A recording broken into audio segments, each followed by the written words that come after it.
panel discussion. We had a wonderful thoughts are coming from different panelists and all. I now request to Mr. Luther, sir was waiting since beginning, and I request him to just come up with his views about the revamping the recruitment scenario and the challenges and opportunities. How can we able to cope up this situation? There is a bit of an echo in the audio, so I will try to speak slowly.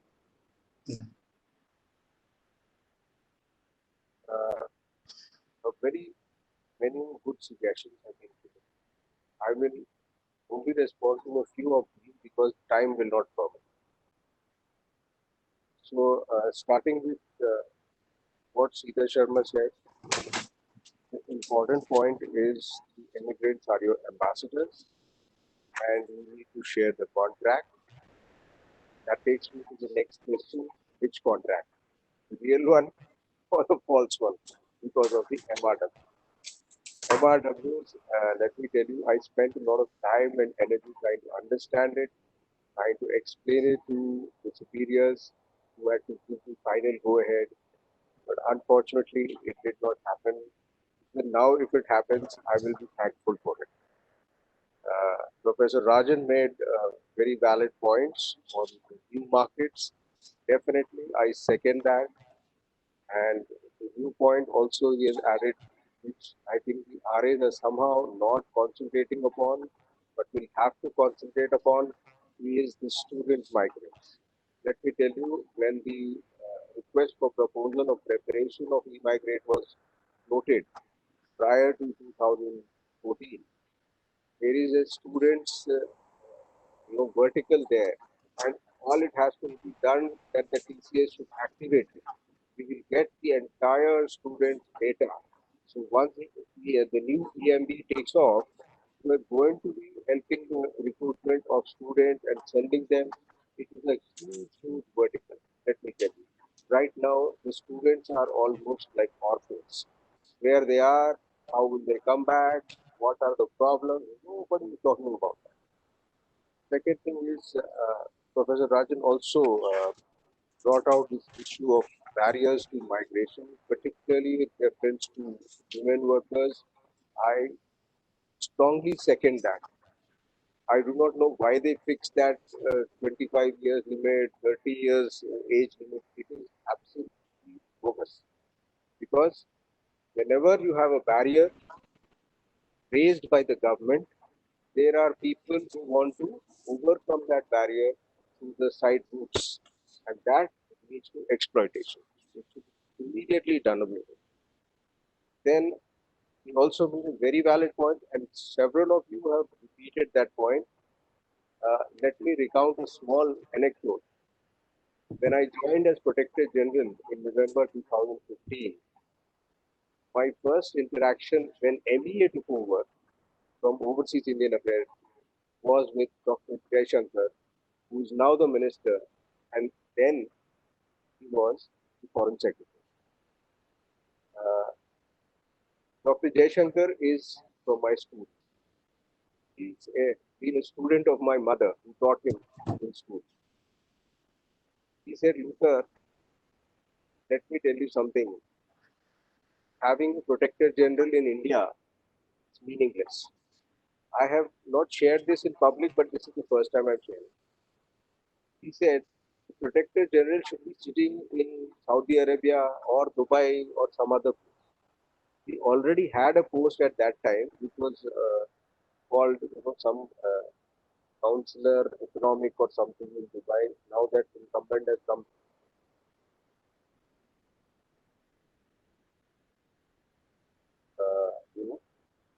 Send you there. You should be located there, yielding this on foreign employers who are actually treating the Indian emigrants improperly.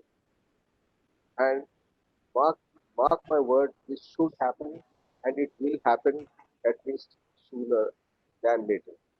Which I highly second that idea. Look at the Philippine model. Talking about it, learn from a small country. Their labor department in every embassy, they are feared by the foreign employer. They know what they are capable of. And we have recently seen, I think a year back, when the Philippine labor counselor, or he took on even the ministers of, because the Filipino maids were troubled or some such thing, and there was a huge backlash. So it is very good. Uh, Coming to, in fact, I wanted to respond to Professor Rajan on this issue. When I mean unskilled or anything, I know, I agree. I cannot make a dosa. My friend may be able to make a dosa. All right. But I am looking at it from a perspective of a PGE or a government, because it is the lesser educated immigrants who create problems for the RAs. That's what I mean. You see, and so much energy is lost in trying to hold the hearings, trying to get hold of the RA to resolve those grievances. If they are slightly educated and well trained, I think all RAs will agree with me that there will be no need. Because there are people who are who are lesser educated also, who do a wonderful job, go and come back home. But when I look at it, there are so many 4,000 grievances are pending every, at the end of every quarter, in every period. And I know who are those grievances, because there is a racket which is not known in the academic circles of migration. Let me tell you, sir, that there are groups of black marketeers operating in every state, Rajasthan, Mumbai, and all. So when these fellows come back and they keep trying to say, "Humko loss ho gaya, ye ho gaya," then they are creating false cases against RAs and using the police machinery to harass the RAs. And then ultimately nobody comes to PGE. They all go to the police, and police will harass them. So I know what it is. That is what I meant by that. That don't try to send unskilled. Actually, it is less educated. You see my presentation, I have not, I've used the word less educated for this reason. Plus, of course, sending educated people, they will be already taking care of many of the issues which arise. Then coming to, I think I covered most of the points, but yes, Srinivasan also made some very valid points. I do agree there is a liquidity crunch in the financials of every RA. There is a good scheme available which we had launched.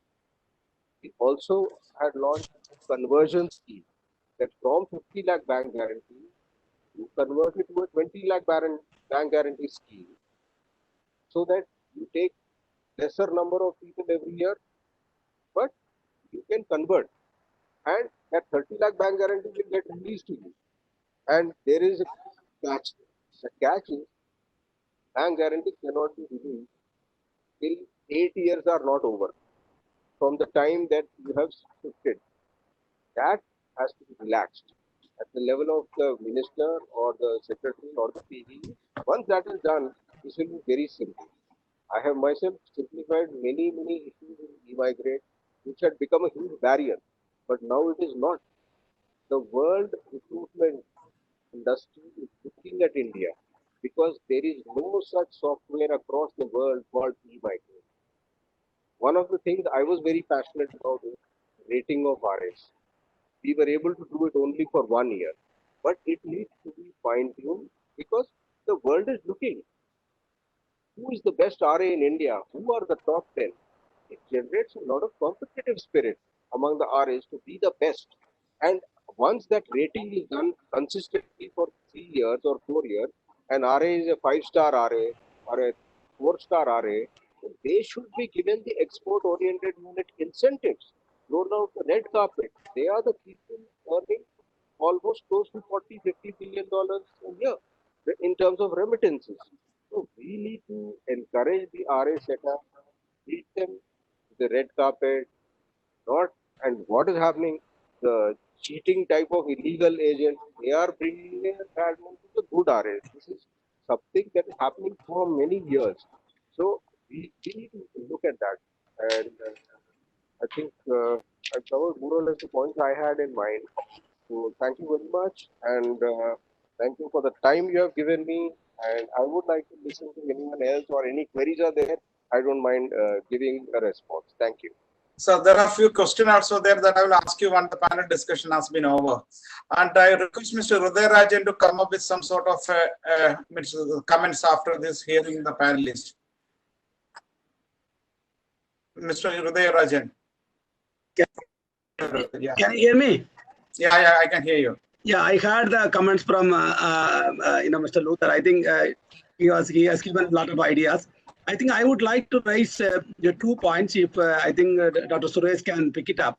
Yeah. One is to undertake a larger study on the role of or the contribution of recruitment agents on the national income, or what is called what is the proportion of remittances was generated because of the work done by the what is called the recruitment agents. I think you have only 1,500 agents. I think some things should be seriously, so that they should put some number like 20% contribution by them, like we are talking about agriculture sector, industrial sector contribution to the per capita income. Something we should talk about that, and how much you are playing a role to do what is called the sustainable development goals.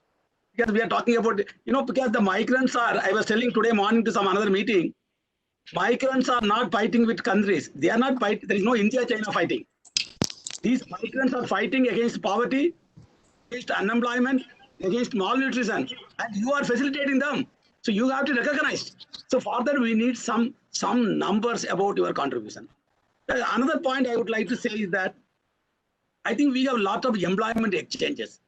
I think Luther talked about the returned migrants, registering another thing. We should think of what is called the returned migrant employment exchange.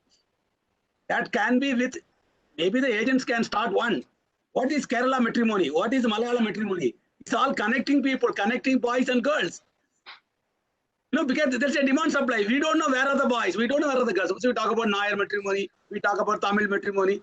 Like that, we should have a employment exchange for people who want to migrate, who want to re-migrate. We don't have anything like that in this country. You have employment exchange running by the government. Nobody knows what is happening. There should be exchange like a live registrar saying that anyone want to go, they should register that. Their photo will be there, their qualification, their education. Then you can match them, and some of you can pick up those. You can go to the website. Okay, I'm looking for 10 plumbers to send you to Italy. Do they know Italian language? So you can think of, you can do a lot of good business in the post-COVID. I think we need a good employment exchange for those people who want to migrate, who want to re-migrate. I'll stop here. Thank you, Suresh. Thank you very much, Mr. Professor Uday Rajan. What you said is exactly correct. When we present to a government, contribution of our industries matters. And in fact, you may be remembering that this I discussed you with some time back. And in fact, association with an economist from IIT Bombay has done sort of basic studies about this thing. And fantastically showing that this is a 700 crore industry and providing job for 5 to 6 lakh rupees. So we have taken like that. Actually, every 1,500 recruitment agents are there. Average 10 people will be working for the authorized agencies. Under them, there are many associates are there. Hundreds of associates are there. And there you calculate around 5 staff. Then the medical centers, trade set centers, and the ticketing centers. All this, if you take, approximately it is coming around 700 crores. And we need your support to make it as a document and submit to the government, and with fraternity is there, and whatever the services you can, if you can able to do that, it will be a big support for the struggling industry. And now I request our panelists and whoever want to come and give the views. Now it's because you to take 2 minutes. More than that, because we don't have time. Okay. I would like to. Okay, Mr. Dillon. Actually, respected Luther sir and Mr. Irudaya Rajan, they have mentioned, they have given us a very good suggestion. Actually, RS should explore new markets. Actually, Indian RS are much faster than any other countries' recruitment agencies. And we are already reached all new markets. We have traveled to Germany, Japan, Romania, Poland, Italy, for generating new demand for our people, for our Indians. Even though we have generated so many requirements from new market, we are facing challenge to recruit candidate to these new markets, such as Germany, Japan, Romania, and Poland.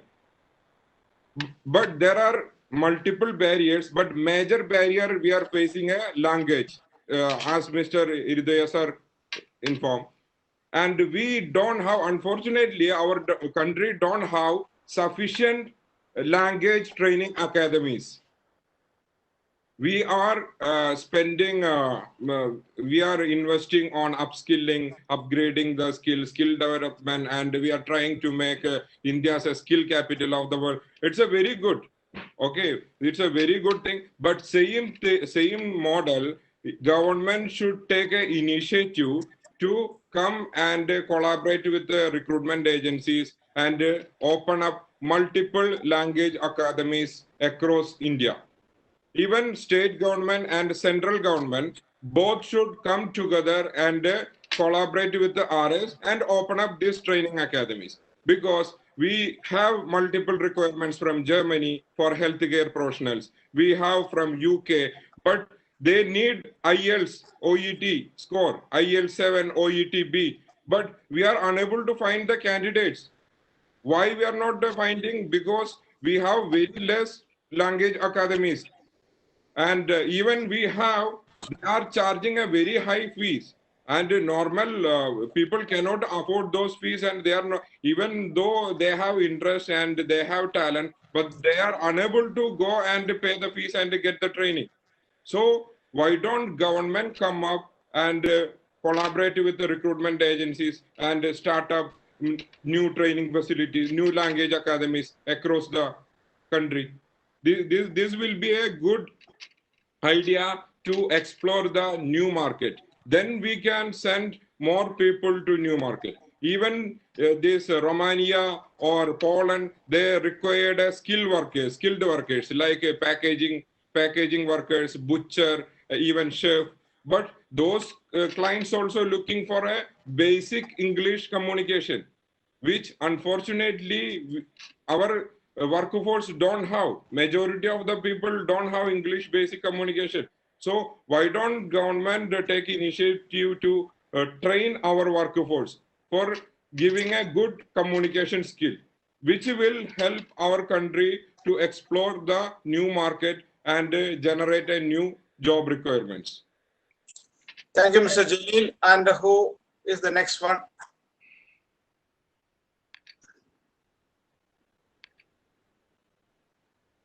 If I may, I want to actually pick up on something that Mr. Jalil just now mentioned. Because as a fraternity, we have visited these countries ourselves as well many a times, whether it be Poland, Romania, and stuff. I understand that it is good to expect some support from the government, but government is actually doing this through the NSDC. I'm not saying it is actually completely effective, but it is definitely already doing it through the NSDC. What we as a RA fraternity should actually do is, it is not that English speaking or highly skilled manpower is not available in India. It is available, but probably not at the same salary structures that you would want to give to the lesser the educated guys. So whenever we are into the process of actually picking up the necessary orders from these Eastern European countries, I would suggest that the RA fraternity should come together and keep the salaries a little bit higher, so that the talent is already, which is available with the necessary languages, can be actually sent to those countries. You'll be surprised to know that there is already a lot of talent available in the Gulf countries who already speak English and stuff. So they can move on further, and the ones who are actually less English speaking and educated can come on to the Gulf. And this is how the migration, remigration, and the whole process can pick up. But of course, I do understand his concern for the government to come in. But I believe that we should stop considering the government to do much of what it is already not doing, and focus as one community and do it ourselves. This is what I feel. Thank you, Sandy. And who next one is? Yes, sir. Okay. Luther, sir. Sir, your mic is mute. mute. Khalil has raised a very valid point. Okay. Because the barrier which Professor Rajan mentioned is one of this is language is the biggest barrier. Go anywhere to study anywhere to do anything.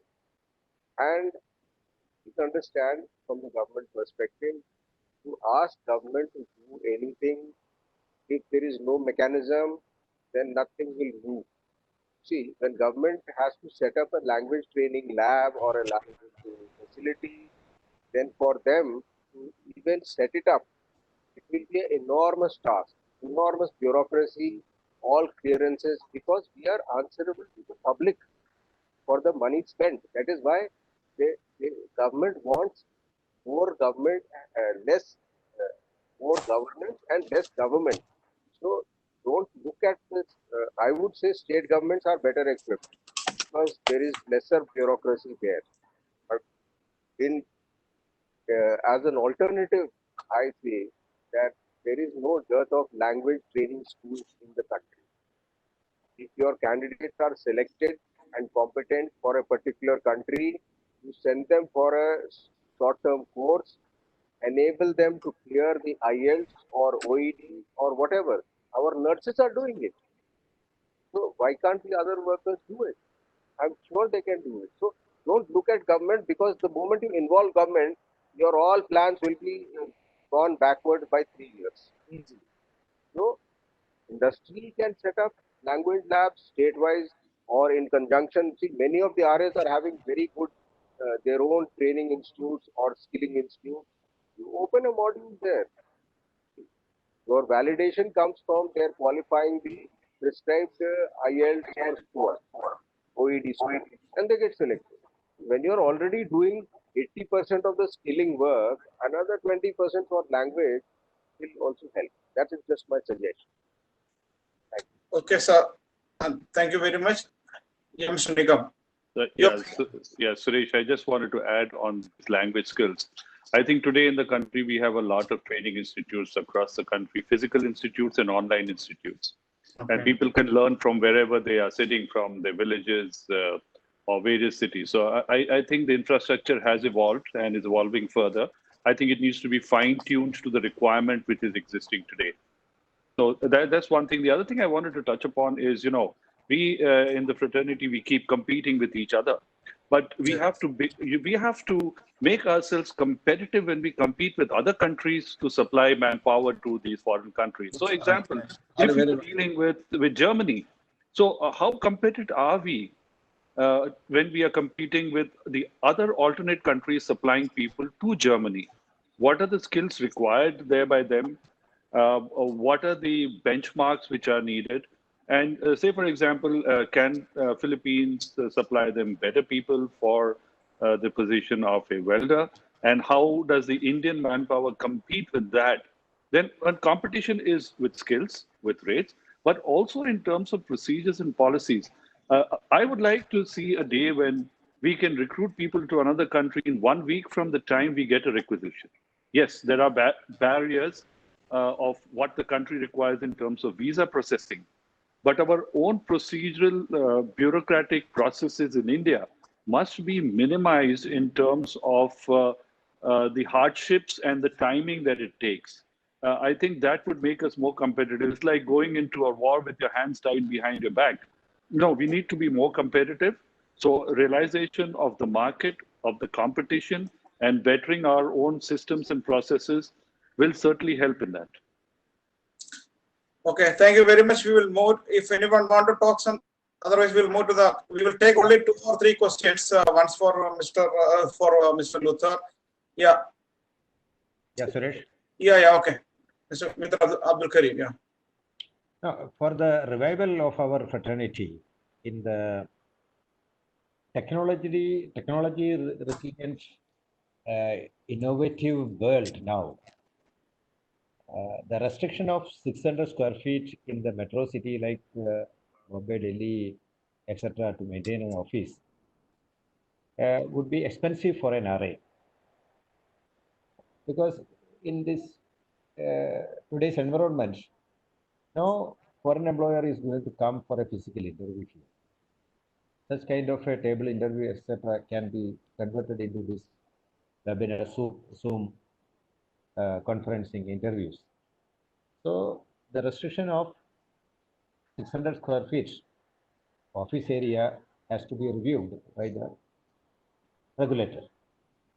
That will help the RA for the modification and renewal. and RA has to improve their IT skills platform. Thank you. Seagull International Human Resource Consultants. Bridging the gap between dream and reality.